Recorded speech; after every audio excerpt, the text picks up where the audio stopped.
Please welcome Kim Wallace.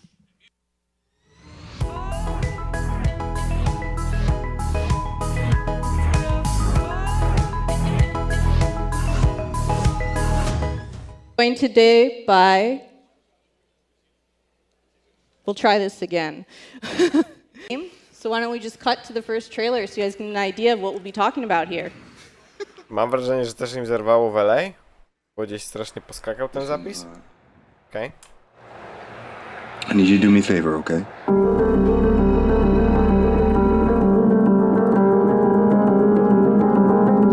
To jest w ogóle gra od Annapurna Interactive. Twórców również 12 Minutes i ta gra też może być naprawdę zajebista.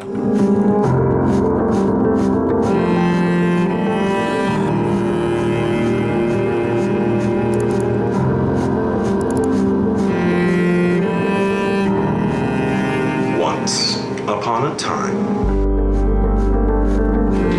It's late. I gotta get her in the bath. I don't love you and I don't miss you. More questions. You already know too much.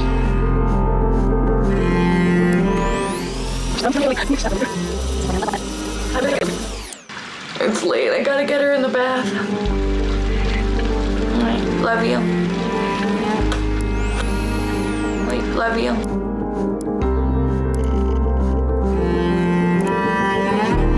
I've only ever been in love once. It was with a girl I met when I was 18, but I was too young and naive to handle it properly. I guess I still carry a torch for it, which makes me an incurable romantic or underdeveloped emotionally. I'm a loyal friend.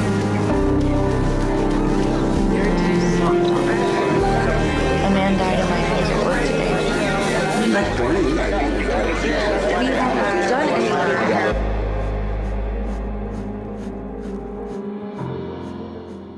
Oh, that's. I just got the high score.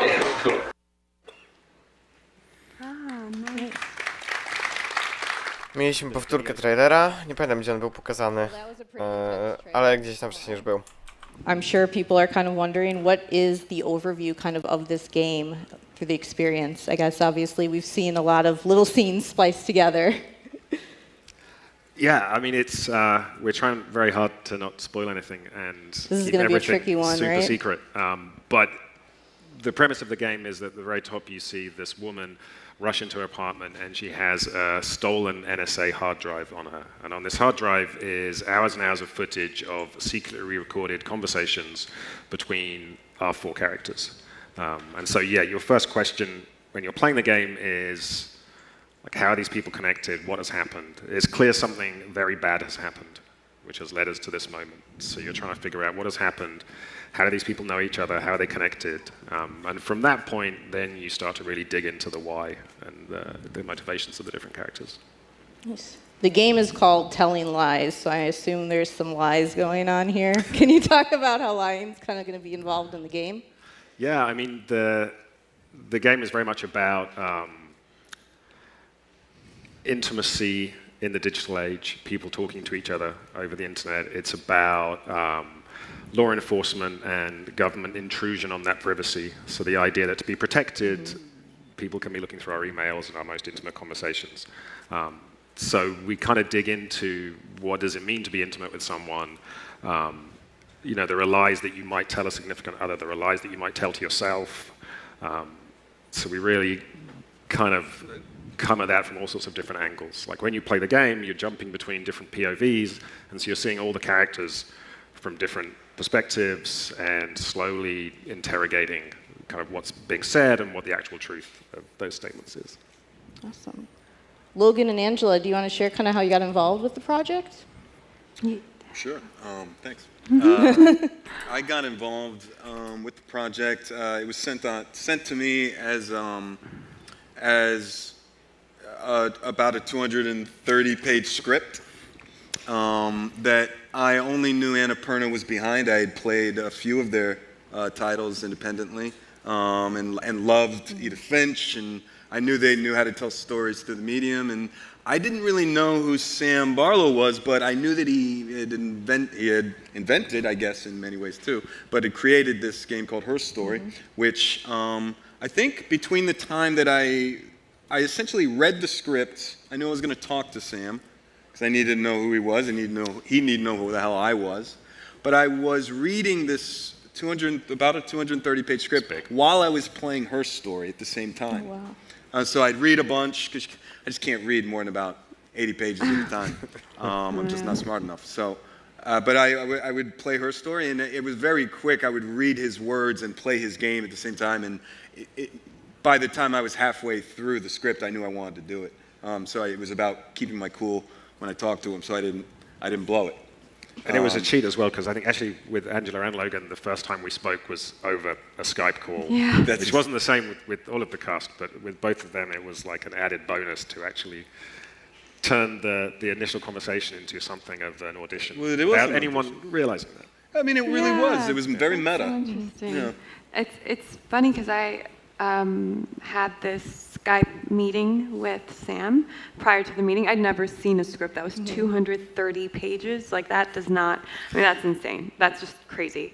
And they did tell that's me that. nuts. How did you write that? They made me do a smaller version to send to agents, because they were like, even if it says Annapurna at the top, the agents just won't give it to their client. So there was so you guys were lucky, because there was a smaller version, which was painful, like trying to figure out how do we, because I was like, if I chop all this out, it won't make sense, and people need to see that all the characters. But yeah, you got the biggie. So I read the 230 pages. I couldn't do it over one sitting. Sam, I'm sorry, I couldn't. But I did it over 2 days.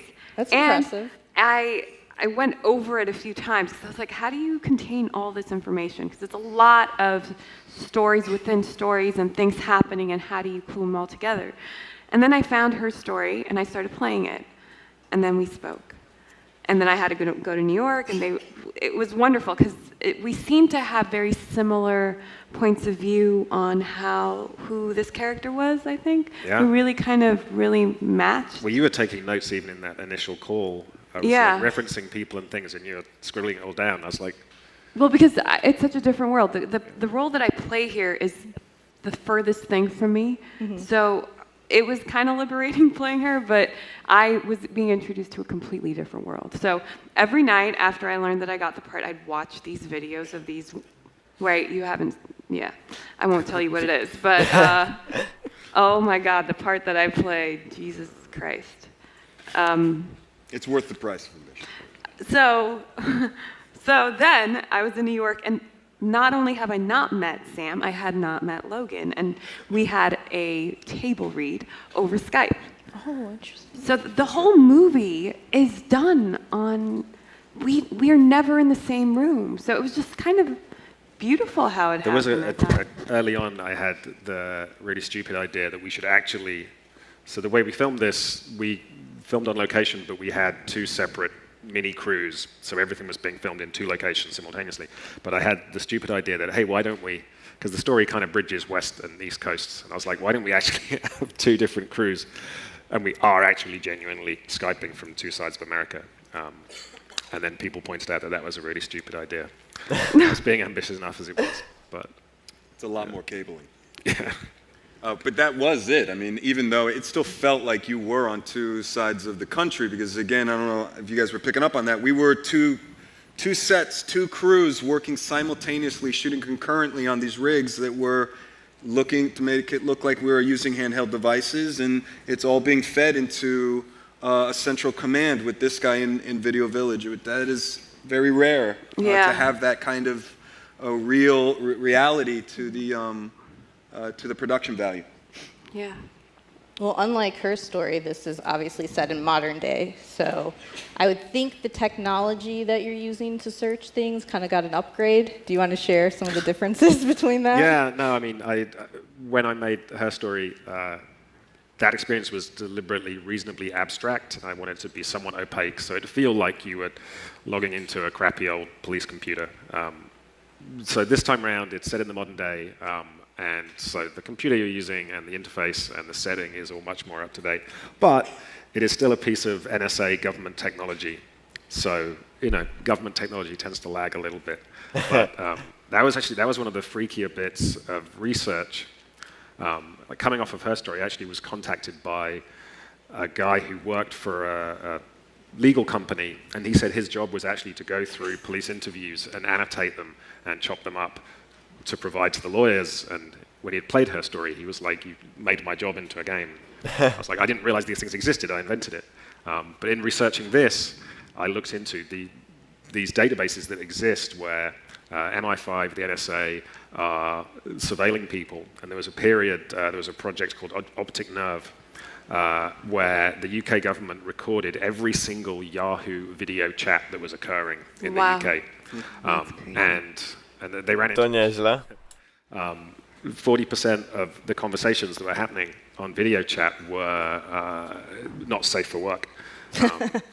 And so they had to get their best engineers to build an algorithm. Not safe for work. Based on an excessive amount of skin color in the footage, that this thing should be filtered out. And they did that to protect the feelings of their agents.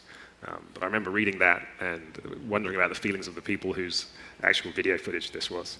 So I, in this research, found leaked screenshots of the actual interface that they use, and it's so close to this game mechanic because to be authorized... To jest pojebane, bo takie rzeczy się dzieją, tylko o tym się nie mówi.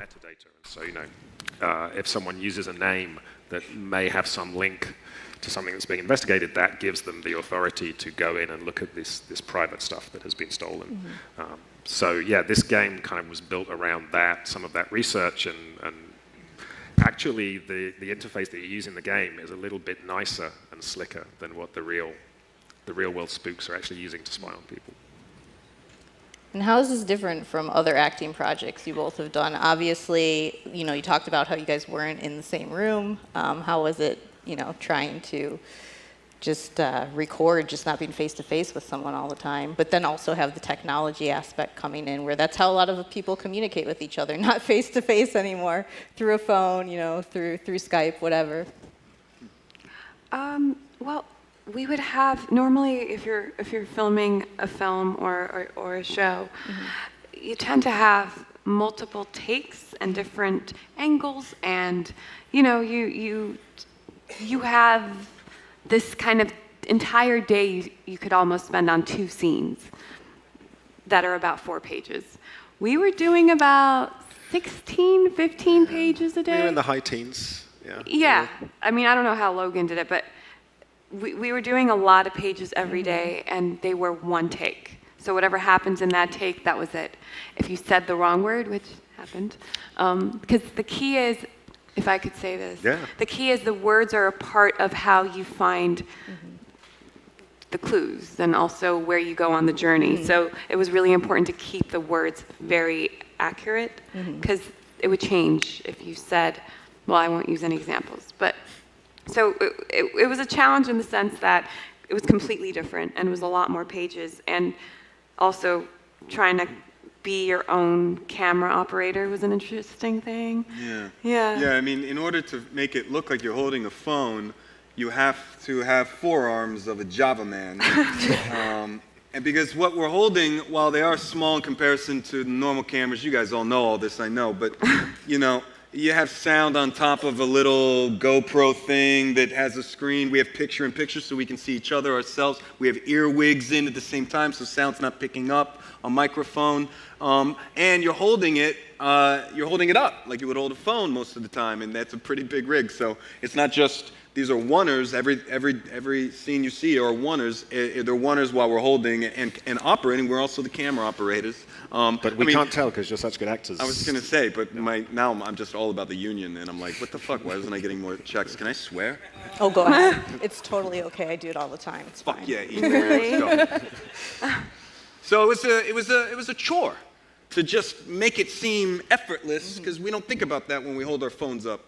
Our forearms are conditioned, but in this case they were much larger rigs, and we had to act accordingly, as Angela said. And you can't, like Logan's saying, we don't hear each other because we're in literally, I'm in a separate building, he's in the other building, literally, that's the case. And so there's no way for us to hear because we have microphones that are supposed to, so we hear him, I would hear him through my earpiece, It was a really strange and unique experience. That was a big danger on the set, was the fact that you guys were permanently mic'd up on 2 different sets, so people could have conversations, not realizing it was constantly being piped to the other set. It's very real. Like a dog could bark, right? And it works on one side, but the dog can't bark at the same time on both sides. I know. Yeah, I feel bad about killing that dog, but I mean, we all do. we had to do it. Yeah. No, I mean, we essentially took a lot of the safety nets that these guys would normally have, right? If you're shooting a normal show and you're shooting coverage and the director's happy, you know that at some point in the edit room, they're going to make that thing make sense and they're going to get what they want out of you. But here it was, no, we would, close up the door on the set, everyone would disappear, action, and then you guys had just sat in a room talking to each other. Yeah. I mean, one of the scenes that you guys did was like 18 minutes long or something. Yeah. That's like a small play. Yeah. Which scene? The one with like 10 minutes up front of Logan washing the dishes. Yeah. Oh yeah, that's right. Oh, that's right. Sorry, but also it's freeing because you don't have to match anything. You're not going to try to imitate the same scene. Every take is a new thing, right? So anything can happen. Anyway. Well, I know I can't do much of my sleuthing right now because we're trying to keep spoilers light. Can they say anything about their characters, like personality traits? I know me and Sam talked about a month ago about the game, and he's like, I can't even tell you their names because it's a spoiler. Can we go any basics? Well, Logan plays man. Tak, to są właśnie te quality odpowiedzi, ale kurde, uwielbiam takie panele, gdzie są zaplecza, tak jak to robili, a ten projekt jest naprawdę duży i to jak oni to nagrywali jest naprawdę ciekawe. You're inferring everything in this game, so that's part of the fun is looking through the clues.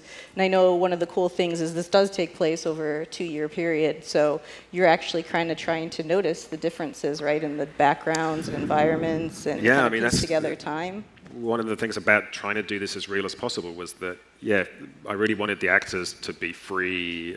It's slightly different for Angela, but free to move around with these rigs in a way that was natural. Because part of the storytelling is the world that they're in. You're seeing these houses they're in, there's these apartments, and over 2 years you can track changes. And so all the little mise-en-scene and all the set dressing and things is itself telling a story. And you're putting these pieces together. You're seeing a scene from here, and then you're like, oh my God, how did they end up here? And then you're seeing this scene, and they're butting up against each other. And so every little thing, the beauty of this format that we've kind of created is it encourages you to lean in and scrutinize and just extract all of the fun. So, if you watch a traditional movie, it's heavily curated, and each shot is very carefully designed to have all that clever information in it, and then it's thrown at you 24 frames a second. Here, it's up to you to search through and look at things, and you can pause and you can watch a scene in which a character is listening to someone else and scrutinize their face, and you can pick up on these little details, what's changing in the background, what can you infer about these characters' lives by the houses that they live in, the places that they are. I liked how you described it, I think yesterday maybe, that it's an open world game. And it's beautiful in that, and it's text-based, obviously, right? But that's why we can't give you too many details about character or adjectives or verbs announced, because it's an open world game and we'd be giving you loot. And you don't want that loot yet. You want to play the game to get that loot. I think that's the hardest thing, because we had discussions around trailers and things internally, and within 5 or 10, 15 minutes, people are going to start to have a sense of where the story sits. But the analogy I use is this idea of an open world game where you boot up Zelda, you can go in any direction. I could go off to the Icy Kingdom, I could go off to the Lava Kingdom. And here, the Lava Kingdom and the Icy Kingdom are stories, and they are character plots, and they are themes. And when we've had people sit and play it, it's amazing how quickly they go in different directions, how subjectively they might anchor to a different character. We had one woman testing who was obsessed with Angela's character, and she spent 4 hours just very carefully threading this needle of only pursuing Angela's story, and everyone had this very different take on the story, who was the main character, whose story this was, what was important to take away. So it was, for me, it's really hard to, if we even push into that initial 5 minutes that people have with the game, it really takes away from that genuine kind of offering to the player of saying you can go in any direction, you can follow whichever threads are interesting to you. You've called this bigger and messier than her story. Can you talk about kind of some of the themes that you wanted to explore this time around? Yeah, I mean, something that was unexpected, well, certainly wasn't the original design with her story, was people would come and say to me that they found it a very intimate experience. Like they found the experience of interacting with all that footage gave them a sense of having spent time with Viva's character and a kind of more intimate dialogue than even in a conventional video game where you have a real conversation with someone. And I was really interested in that texture.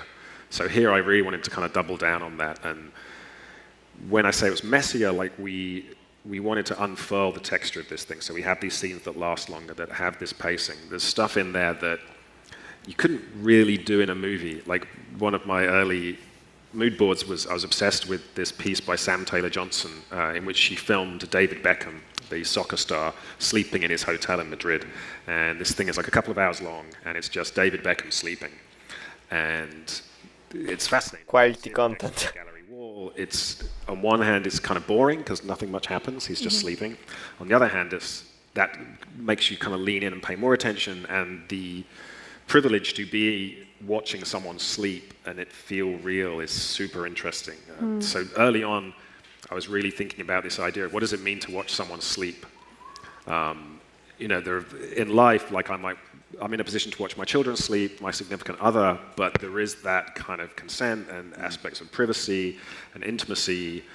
So I really wanted to really explore that idea and build this game around these relationships and these characters that have these very intimate kind of relations to each other. And there's lots of scenes where people are talking in bed, and just the kind of talk that you have when it's the end of the day and you're talking to your significant other, or some other scenario in which you have that kind of intimate connection. I to mi się właśnie najbardziej podoba w grze, bo to takie jest...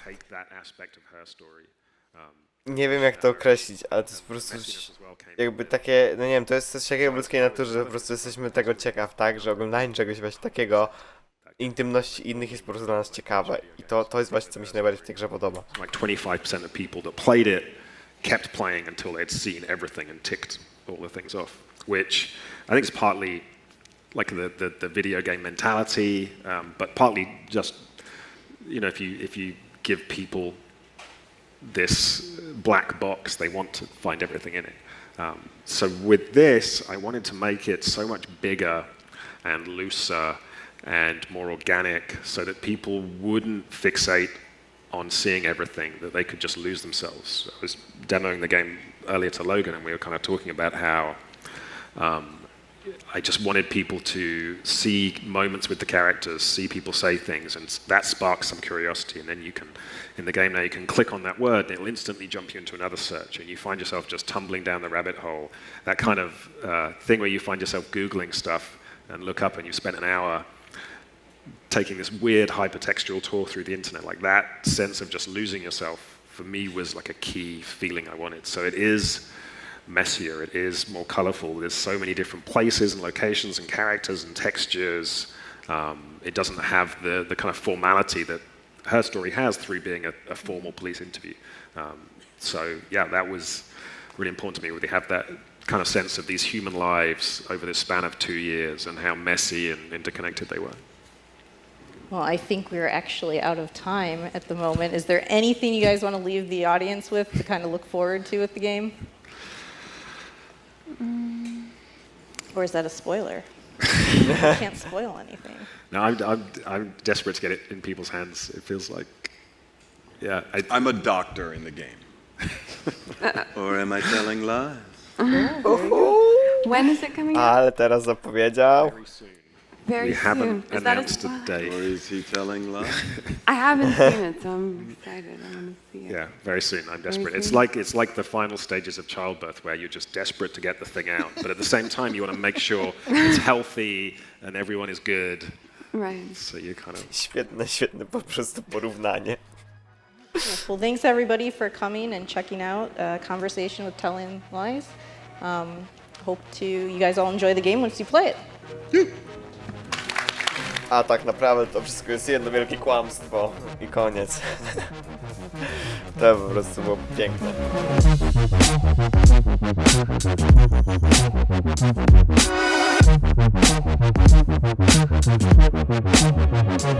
In my head.